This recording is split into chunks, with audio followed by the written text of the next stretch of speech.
So we are here today at Youth Commercial Convention in Israel, and we are with Gregg Witt from Youthvine. He comes from an agency that works to connect youth culture to brands authentically. Hello, Gregg Witt. Hey, happy to be here. Since you are co-founder and head of chief marketing in Youthvine, what first inspired the idea to work in youth spaces, specifically with Gen Z as an adult? Oh yeah, so first of all, I never look at youth marketing as generational. I look at that as just very minimal layer of it all. I grew up in skateboarding brands, footwear brands, and then I went from lifestyle brands to the agency space. So I kind of grew up in youth culture, inside the lifestyle and the brand makings of youth culture, and then moved into the agency space. And frankly, I never intended it to be focused on youth. It's just where I ended up being specializing in. So ultimately, I always find that it's the cultures that's how you connect with youth. So Youthvine has worked with global brands such as Disney and Coca-Cola, but the agency focuses heavily on niche communities, like skateboarding crews and underground artists. What is the decision behind centering your agency around these smaller groups that aren't as popular? Well, because it's my belief that nobody ever really targets a demographic group.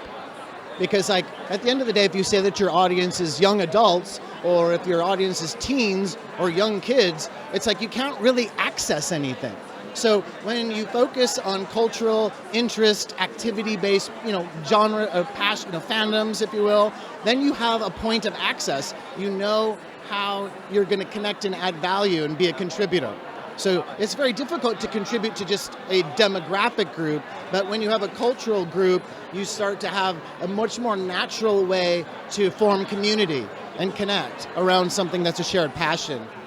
It comes from a personal interest? Yeah, it comes from a personal interest because I come from the action sports space where that's all I knew and what I saw. So I was able to apply the same methodologies and practices into the agency and serve the brands or the clients versus just being the brand. You use community builder scouts called Youthviners to find these youth groups. What does a Youthviner look like that a typical corporate marketing team would completely walk by? Well, it would look basically, in a nutshell, you would basically say it's just a creator that's really open to making connections and opening the door to find the right people. The premise of having the Youthviner is that a Youthviner isn't going to recruit influencers or creators just because it's a paid gig. They're going to back it. Otherwise, it's going to tarnish their reputation if they just do something for cash, just for a media spend or for a campaign. So they're basically going to be a little bit more selective, a little bit more thoughtful with the type of people to make sure that the feeling, it matches more of the criteria of what the brand's looking for. It comes from a passion? It does come from passion, yeah. It comes from a connectivity and the ability to have a bit of actual influence to have other creators want to join them. As an expert in youth and young adult branding and marketing, why is it more effective to let creators and community scouts lead the strategy for brand ambassador programs instead? Well, that's really funny, because I wouldn't necessarily let them create the strategy. No, but I would have them co-creating as a part of the team, having a seat at the table with a genuine decision-making power. So the reality is, even a very sophisticated creator may or may not be able to craft strategy around that brand or that particular social impact or whatever the challenge is, okay? But bringing those people that have a bona fide, true decision-making seat at the table is mission critical. Okay, since 2011, Youthvine has helped brands connect with youth culture and by collaborating. What are the recent developments the agency has made to evolve? Oh man,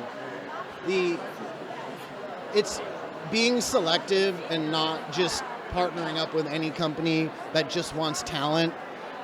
Really partnering with the types of companies that put a lot of thought, have a true care for anything that they're doing, whether it's campaign, a brand, a project. I feel like it's been, we also mentor a lot of young professionals, so that's a big challenge. So we're constantly figuring out ways where we can balance people with various different levels of experience in the space. It's a very good question, like what's been the latest development? It's been trying to scale, but not scale too quickly.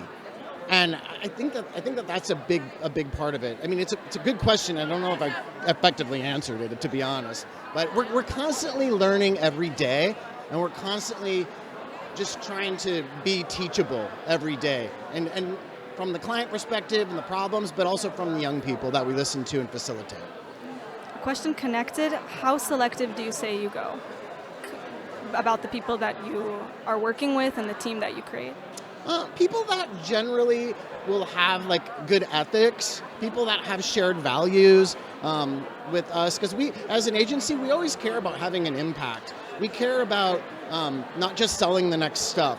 We care about it being a long journey, and that we're going to build and grow, not just financially, but grow the brand. And you know, when people don't care, then it's really just another form of advertising that can just, you know, throwing mud against the wall.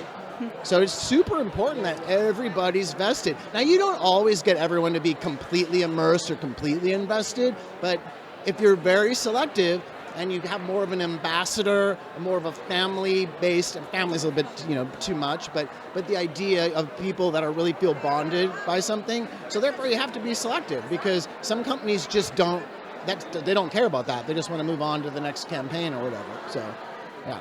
So it's very personal. Yeah, it's very personal. I mean, you know, we're boutique, and we have the ability to do that. I've been in 2 agencies before. We had 42 employees, and at some point, it's difficult to be selective when you get to a certain size, because at the end of the day, your goal as a owner or chief director is to bring in revenue, right? And so it's a delicate balance, and it's a delicate balance for every agency, the same type of situation. All right. So for our final question, currently the agency is running in the United States of America. Do you see a significant difference between the youth culture in America versus in Israel? Yes and no. I mean, there's the geographical, cultural aspects that are different. I think that the world's become like tighter knit in general. Yes and no. Yes and no. I mean, generally very similar. Do you believe the things that they're interested in align? Yeah. Because when you're part of an agency that's working with youth, you need to find a way to talk to the youth, and in different countries geographically, it might be a little bit more difficult if the youth mind doesn't align with each other. Totally, 100%. There's almost impossible to be, because I've been a part of We Are Family. I mean, I'm here right now with Yaniv and Tink. You have to have a regional partner. And frankly, when you're in the United States or Canada, you also have to have regional partners even in that country if you want to execute at like scale across the whole country. I mean, when it's a social and a digital campaign, that's one. So it's just the messaging and the sort of the creative aspects and cultural. But geographically, you have to have people in at least 3 places to scale just in the United States. You must have a partner if you want to do it correctly, because you can screw up one word in Hebrew that could kill a whole entire campaign or brand, right? I'll tell you a story. In China, for a very, very long time, nobody wanted nothing to do with the Quicksilver brand. And I swear to God, people couldn't figure it out.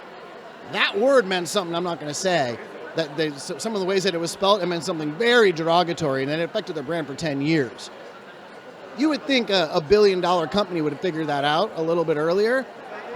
Case in point, it's super important to have your subject matter experts, your block and tackling, discipline people, and your geographical, cultural experts if you want to succeed. So a wider team would be advised. Yeah, absolutely. All right. Well, thank you, Gregg Witt from Youthvine Agency, for speaking with us today. You were a pleasure to speak to. It's a total honor. Thank you. Of course.